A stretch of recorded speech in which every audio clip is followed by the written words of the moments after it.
Bonjour les Gémeaux et bienvenue sur votre guidance du mois de novembre. Alors, comme thématique générale, vous avez l'amour. Vous allez passer par plusieurs caps pas très sympathiques. Donc, je pense qu'en fait, c'est l'amour. Pourquoi vous êtes passé par des caps pas très sympathiques? C'est que vous avez accepté l'inacceptable dans votre vie et que ce mois de novembre, vous allez revenir à l'essentiel. Qu'est-ce qui me rend heureux, heureuse?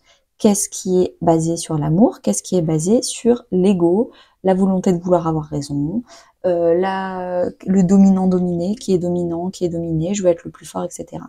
Vous allez revenir au basique, back to basics, c'est-à-dire que vous allez en première partie de mois épurer ce qui est obsolète, ce qui n'est plus bon pour vous en cette première partie de mois. Et puis la deuxième partie du mois, là vous allez valoriser, estimer les choses qui sont bonnes pour vous. On commence avec la première semaine, vous avez le 10 de bâton. Vous en pouvez plus. Vous en avez ras la casquette, ras le pompon. Vous êtes fatigué, épuisé, peut-être burn-out. Vous en avez marre de faire les choses à la place des autres, qu'on vous appelle toutes les 4 secondes pour telle ou telle chose. Vous en avez marre de donner, donner et de ne jamais recevoir en retour. Il est temps de dire stop, de responsabiliser les autres en leur disant non, tu t'en occupes tout seul, toute seule. C'est plus moi, arrête de m'appeler, stop. Donc vous mettez les barres sur les T, les points sur les I et vous dites stop, moi j'en peux plus. Et du coup, j'ai envie de vous dire bravo, félicitations, ça fait bien longtemps que vous aurez dû le faire, mais il n'est jamais trop tard, donc vous le faites cette semaine-là. On vous dit d'estimer votre vie amicale. Potentiellement, ou vous êtes en train de faire un changement dans vos amis, donc avec le 10 de bâton là, vous dites stop à certaines amitiés, parce que la maison, c'est la maison des amitiés, et on vous demande du coup de réfléchir à l'intérieur de vous, qui sont les vrais amis pour vous, qui sont en fait les amis qui vous demandent tout le temps de l'aide, mais qui sont jamais là en retour. Donc c'est possible également. Tout ce qui n'est pas réciproque, ça veut dire que c'est déséquilibré, et vous êtes en recherche d'équilibre et d'amour. Donc ça va dégager ce mois-ci si c'est pas à votre hauteur, à votre convenance. Et tant mieux, c'est pas grave. On vous dit également, intérieurement parlant, qu'il faut potentiellement réfléchir à quel type de communauté je veux construire, quel type de réseau je veux construire, quel type d'amitié également je veux avoir autour de moi. En termes d'activité relationnelle, si vous êtes à la retraite ou en vacances, comment vous passez vos journées? Vous êtes en train de préparer quelque chose, vous êtes presque au but, mais pas encore. Donc vous êtes en préparation, vous vous amusez, vous sentez qu'il y a plein de créativité, plein d'envie de faire plein de choses, mais c'est pas pour tout de suite, c'est pour bientôt et vous le sentez arriver. Par exemple, si vous êtes enceinte, vous êtes au 8e mois, c'est pas pour tout de suite, mais vous sentez arriver qu'on s'approche à la fin de la gestation. En termes relationnels, famille, amis ou couple, vous sentez qu'il y a des personnes, c'est plus possible. Vous l'avez senti là, vous êtes en train intérieurement de réfléchir à vos amitiés, votre maison 11 et votre implication dans certaines communautés, le juste donner et recevoir. Les vibrations négatives, vous les sentez arriver à 10 000 km à la ronde et vous en avez marre. Donc vous allez couper les ponts. Avec certaines personnes, vous allez dire non. Deuxième semaine.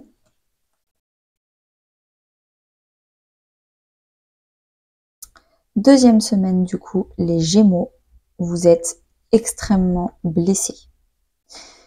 Vous vous sentez humilié, rejeté, abandonné, potentiellement parce que vous avez dit non à certaines personnes qui étaient beaucoup trop négatives, qui vous tiraient vers le bas, qui vous épuisaient. Du coup, vous vous êtes fait insulter en retour parce que les personnes n'avaient pas l'habitude de vous voir dire non. Donc, vous vous sentez vraiment pas bien du tout. Mais vous inquiétez pas, c'est quand on va pas bien qu'après on peut que aller mieux. Et une fois que vous avez appris cette leçon, du coup, la prochaine fois, vous direz non beaucoup plus tôt. Comme ça, vous n'aurez pas besoin d'atteindre ce stade-là. Alors, en termes de vie intérieure, vous vous exilez. Vous essayez justement c'est exactement ce que je viens de dire. Tout ce qui s'est passé là les 2 premières semaines, pour vous, vous le considérez comme un échec dans votre vie. Un échec amical, un échec relationnel, un échec de burn-out, donc j'ai envie de dire un échec personnel pour vous-même. Et là, en fait, cette deuxième semaine, vous êtes en train de vous dire, ou je le prends comme un échec, une fatalité, quelque chose où jamais je pourrais m'en relever, ou alors je décide de transformer cet échec en apprentissage, en leçon de vie. Cet échec, il est arrivé parce que j'ai pas dit non avant. Donc à partir de maintenant, à partir de quand est-ce que je peux commencer à dire non? À partir de quand il faut pas que je dise non parce que c'est beaucoup trop tôt? Et vous réfléchissez, vous tâtonnez, vous ajustez, vous vous exilez du monde extérieur pour transformer cet échec en apprentissage. Professionnellement parlant, en termes d'activité, comment vous passez vos journées, nouvelle vie. Donc là, vous vous êtes approché du roof. C'était presque le début d'une nouvelle vie. Là, c'est votre nouvelle vie est arrivée. Vous saviez que vous arriviez, que vous êtes dans les derniers préparatifs la première semaine. La deuxième semaine, c'est là. Par exemple, vous déménagiez, donc vous étiez en train de faire des cartons. La deuxième semaine, vous déménagez. Par exemple, vous changez de travail, donc là, vous êtes en préavis ou c'était là juste la dernière semaine avant votre nouveau boulot. Là, on a notre nouveau boulot. Votre nouvelle vie, elle est là. Elle commence cette deuxième semaine de novembre. En termes de vie relationnelle, certaines personnes vous inspirent pas confiance du tout. Vous manquez de confiance à certaines personnes et parfois, en fait, il faut juste écouter son intuition et se rendre compte que vous avez raison. Oui, vous ne pouvez pas avoir confiance en cette personne. Non, vous ne pouvez pas changer cette personne. Non, vous n'allez pas sauver cette personne.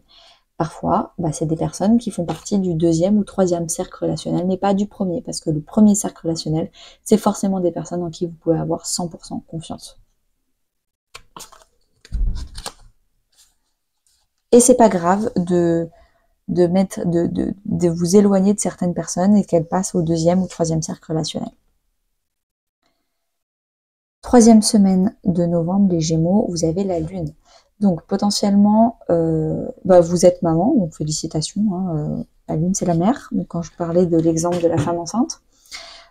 Également, vous allez beaucoup parler à votre maman, vous allez vous-même parler beaucoup à vos enfants. Il y a tout un truc sur la maternité, là. La Lune, c'est également vos peurs, vos plus grandes peurs. Donc, comme vous avez décidé de transformer tout ce qui n'allait pas dans votre vie en apprentissage, que vous arrêtez de vous victimiser en vous disant que c'est la faute des autres, mais en fait, c'est vous prenez la responsabilité du fait de dire non et de vous éloigner. Voilà, vous avez vraiment très bien compris cette leçon. Là, du coup, vous allez chercher à l'intérieur de vos émotions. Avec la Lune, n'hésitez pas à aller voir aussi la vidéo de votre signe lunaire. Ça se calcule gratuitement et facilement sur Internet. En tout cas, vous vous reconnectez à vos émotions, à votre signe lunaire d'ailleurs, à qu'est-ce qui se passe à l'intérieur de moi, qu'est-ce que j'ai envie de faire, qu'est-ce que j'ai envie de dire, c'est important pour vous. Et aussi du coup à votre créativité, vous avez envie de faire plein de choses, c'est marrant parce que les taureaux, ils avaient la carte de la sexualité, de la créativité pour cette troisième semaine. Vous aussi, vous avez la Lune qui est l'intuition, la créativité pour cette troisième semaine. Donc je pense que aussi professionnellement parlant, un peu comme les taureaux, il va y avoir plein de nouvelles idées. On vous dit d'agir. Intérieurement parlant, si vous avez des ambitions, si vous avez des envies, si vous avez une passion, allez-y, foncez, n'attendez pas plus. Professionnellement parlant, il va y avoir un petit deuil à faire. L'orphelin, c'est celui qui se sent seul, qui se sent démuni, qui se sent pas à la hauteur, il a plus d'idées, c'est la panne de la page blanche, etc. J'y crois pas trop, parce qu'avec la Lune, vous avez forcément au fond de vous-même des idées. Il faut juste aller les chercher au fond, mais elles sont là.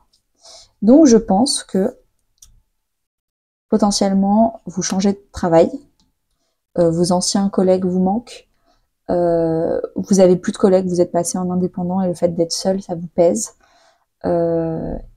Vous n'arrivez pas à avoir les résultats obtenus, attendus en tout cas. Donc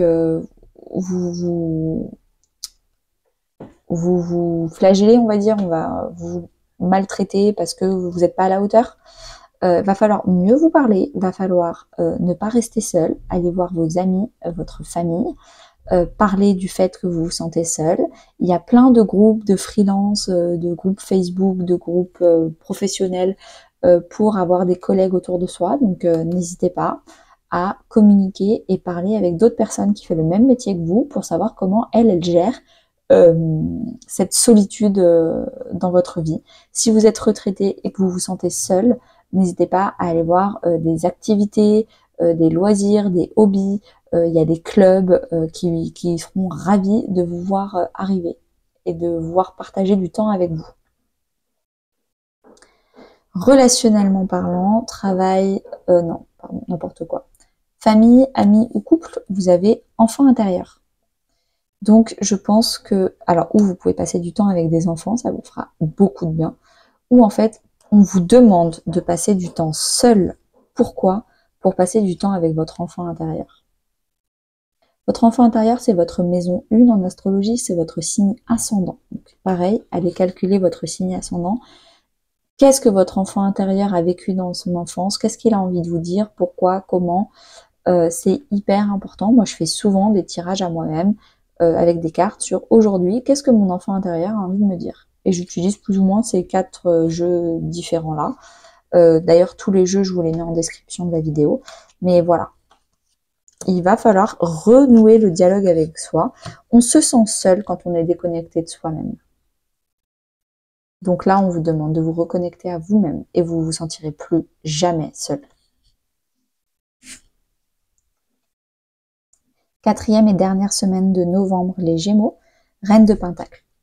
Vous vous estimez, vous vous occupez de vous, vous vous chouchoutez, vous vous faites passer en priorité, vous faites attention à votre image, vous mettez des beaux vêtements, vous vous offrez un massage, vous vous offrez des cadeaux à vous-même, vous vous valorisez, vous vous complimentez, vous vous dites des encouragements à vous-même.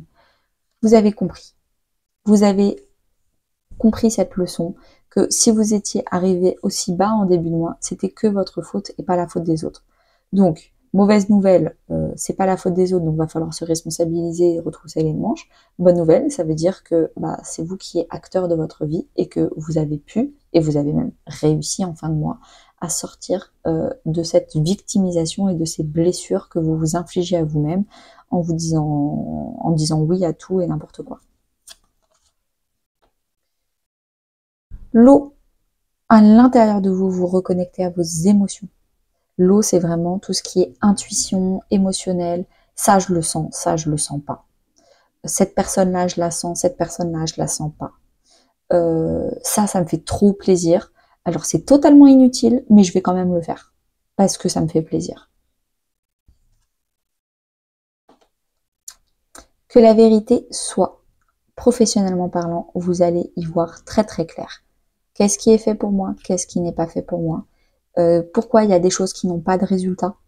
Pourquoi en fait ça ne fonctionne pas? Ah mais en fait je vais voir pourquoi en fait. Je vais comprendre pourquoi il n'y a pas de résultat. Je vais comprendre pourquoi je veux une nouvelle vie. Je vais comprendre tout ce qu'il faut. Je vais comprendre pourquoi en fait j'étais blessée. Je vais comprendre en fait quelle est ma véritable créativité. Elles sont cachées où toutes les idées que j'avais avant et qui sont parties? Elles sont où? Je vais tout voir clair. 14, c'est la tempérance dans le tarot. Vous allez enfin équilibrer le yin et le yang, le chaud et le froid. Vous allez en fait dans l'équilibre. Et c'est en étant dans l'équilibre que vous allez comprendre. Relationnellement parlant, famille, amis ou couple, vous allez travailler votre blessure de trahison. Arrêtez de vouloir contrôler les autres. Arrêtez de vouloir qu'ils changent. Arrêtez de vouloir, parce que vous avez regardé un film, il faut absolument que toi tu regardes ce film, moi ça a changé ma vie, donc toi ça va changer ta vie. Non. Vous pouvez proposer, dire « Ah, j'ai regardé un film, il est super, je te le conseille ». Mais vous pouvez arrêter de vouloir contrôler les autres. Arrêtez de vouloir absolument faire ce que vous voulez, parce que s'ils font ce que eux ils veulent, c'est vous trahir. Non, il va falloir guérir cette blessure de trahison. Fille ça, arrêtez de contrôler les autres. Chacun fait ce qu'il veut et tout va bien se passer et le monde sera riche de diversité. Merci beaucoup les Gémeaux, n'hésitez pas à liker, commenter, partager et à très bientôt.